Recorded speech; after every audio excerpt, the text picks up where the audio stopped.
Bonjour à tous, j'espère que vous allez bien. Aujourd'hui on se retrouve pour les cases numéro 20 des calendriers de l'Avent. On a presque fini, franchement ça approche à grands pas. Je voulais vous faire un retour sur le vernis, ça y est, ça fait 3-4 jours que je l'ai et il commence à s'effriter au niveau du bout des ongles. Donc comme je le disais, c'est une tenue classique de vernis à ongles. Donc très bien déjà, enfin c'est déjà pas mal. Ensuite le mascara je l'ai essayé et je le trouve plutôt pas mal. Franchement, la brosse est peut-être un peu trop grosse comparée à ce que j'utilise, mais on est plutôt pas mal. Donc, trêve de blabla, je vais partir sur justement le calendrier de l'Avent Yves Rocher. Vous verrez pas trop de bazar derrière, je suis en train de laver mes draps, du coup il n'y a plus rien sur mon lit. Comme ça fait pas de bazar. Du coup, numéro 20, on a dit, il me semble que je l'avais repéré hier, ou avant, là, 20, ah non, elle est à côté du 15. Donc, juste là, on a une case toute fine. Donc, qu'est-ce qu'on peut avoir? Ah, c'est un parfum encore. Ok, c'est encore un échantillon de parfum comme ceci. Si le parfum cuir de nuit a tant de caractère, c'est grâce à la vanille, au cacao et au café qui le composent. Ben, on va voir ça. Je sais pas si c'est un parfum que je connais déjà. Pareil, hop, sur le poignet. Ah, c'est fort. Ouh! C'est fort, c'est fort, c'est fort. Bah, comme l'autre, c'est vraiment très... C'est vraiment plus adulte que ce que je porte en fait. C'est vraiment plus de caractère en fait. C'est moins doux je pense que ce que je porte habituellement. Mais pourquoi pas. Ça sent bon, ça sent bon, ça sent bon. Après c'est pas mon style, mais ça sent bon. C'est vrai que ça fait très... La vanille on la sent, ça c'est sûr. Par contre café cacao je suis moins convaincue. Mais si peut-être pour le côté un peu corsé, on pourrait sentir le café, mais le cacao, ça apporte pas de côté plus doux, non? Non, c'est assez fort quand même comme parfum, assez étonnant. Franchement, c'est assez osé, je trouve, de mettre du parfum dans un calendrier de l'Avent parce qu'on n'a pas tous les mêmes goûts. Et franchement, c'est pas ce que je porte habituellement, on verra pour une petite soirée, quelque chose, mais... Ça sent bon, mais c'est vraiment pas ce que je porte. Vraiment. Donc un peu demi-teinte parce que c'est très compliqué et les parfums c'est tellement personnel qu'en mettre dans des calendriers de l'Avent qui peuvent être achetés par n'importe qui, en fait, entre guillemets, j'ai envie de dire, c'est osé. Mais ça sent bon, j'aime bien en tout cas. Même avec, je pense qu'il sentira meilleur au bout de peut-être une petite heure ou deux, quand ça sera estompé. Parce qu'il restera plus le côté vanille, j'ai l'impression. Donc vraiment... Demi-teinte. On est parti, on va ouvrir le vin du Degustabox juste ici. C'est pour ça que je me suis mis dans ce sens-ci. Je me suis remise près du sapin. Parce que vraiment, je me suis dit, ça faisait un moment qu'on n'avait pas été à cet endroit-ci, en fait. Hop là! Alors. Oh, c'est un mélange apéro. Ça a l'air... Alors, il y a des cacahuètes, des mini-sticks, des raisins, des bretzels et des rondzels. Rondzels, bah c'est des bretzels d'une autre forme, quoi, tout simplement. J'aime beaucoup les bretzels, j'aime beaucoup ce type de choses, d'ailleurs. Boeli, la marque, je connais bien moins que tout ça. Franchement, ça peut être super sympa. Ça peut être très sympa. On va regarder ça, case numéro 20. En tout cas, il y a pas mal de petites choses pour l'apéro. Bon, encore une fois, ça peut être très sympa. Vraiment, moi j'aime bien ce genre de choses.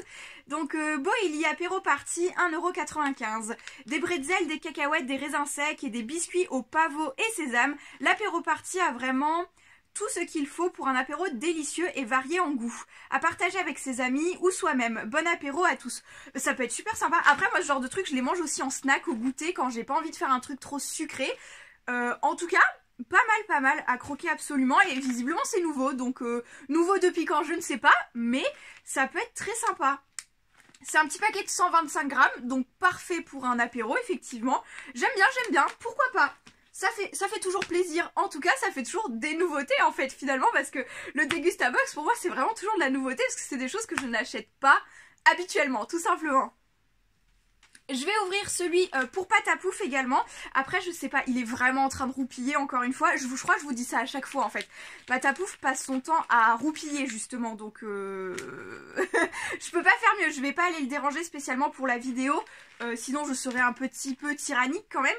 Mais pour lui, Patapouf, on a les 4 petits trucs un peu moelleux. Je trouve ceux-là, c'est les plus moelleux du calendrier de l'Avent. Et il les aime bien, donc il les aura tout à l'heure. À moins qu'il se lève le temps que j'ouvre l'autre calendrier qu'on ne présente plus non plus et qu'on n'a pas besoin de présenter non plus.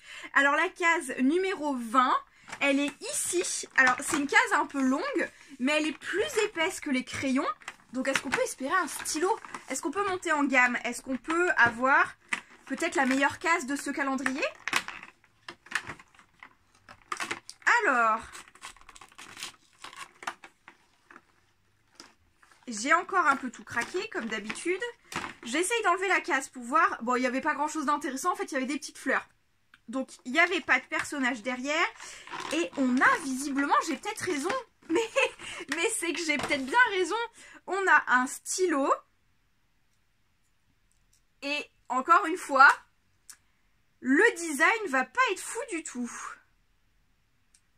Et alors... hop, on va enlever le petit cache là, comme ça, voilà. Alors, le design est tellement pas ouf que, en fait, il y a juste écrit Drama Queen sur le capuchon. Sinon, c'est un stylo avec un tube totalement noir. Il y a juste écrit Drama Queen. Donc, à quel moment, si, il y a le petit copyright Disney ici, mais à quel moment, du coup... je vais regarder quelle couleur il écrit sur le petit... Je vais utiliser le petit calepin Degustabox. Donc c'est un stylo à billes noir, basique, tout simplement. Il écrit bien, il a l'air de bien glisser. La bille, enfin oui, le stylo à billes, la mine, elle est sympa, elle est fluide et tout. Donc j'écrirai avec sans souci, hein. Il n'y a pas de souci, il va peut-être même rejoindre mon agenda. Mais niveau design Disney... il va fermer longtemps le capuchon? Je ne sais même pas. Bon, bref. Je crois que on a atteint le summum de la déception dans ce calendrier-là. Voilà, ça c'est le genre de choses que j'attendais vraiment dans le calendrier de l'Avent. Alors pas si tard, et puis avec un design plus sympathique. Puis c'est du plastique, c'est presque du plastique de jouet Kinder, j'ai envie de te dire. Bon. Parce que ça va pas tenir longtemps à mon avis, c'est le genre de truc qui va sauter. J'ai rien d'autre à dire, je vais pas chercher quelque chose à dire en supplément de ça. Bref, ça reste à la hauteur de sa calendrier de l'Avent-ci, et puis voilà. Donc mon truc préféré pour aujourd'hui, ça va vraiment être les apéros, parce que parfum c'est un petit peu osé, c'est un peu demi-teinte. Le calendrier de l'Avent Disney... voilà, je pense qu'on n'a plus rien à dire dessus. Et le Degustabox, décidément, ne nous déçoit pas. Donc très bien, je pense que mon item préféré, ça sera pour l'apéro. C'est toujours sympathique d'ouvrir un petit truc comme ça pour l'apéro de toute façon. J'espère comme tous les jours que c'est une ouverture qui vous aura plu. N'hésitez pas à liker, commenter et partager si ça vous a plu. Et n'hésitez pas à vous abonner pour tous les nouveaux arrivants sur la chaîne. Ça ferait toujours plaisir de vous recevoir dans cette communauté juste ici. Et sur ce, je vous dis à demain pour les cases numéro 21 des calendriers de l'Avent. Ciao!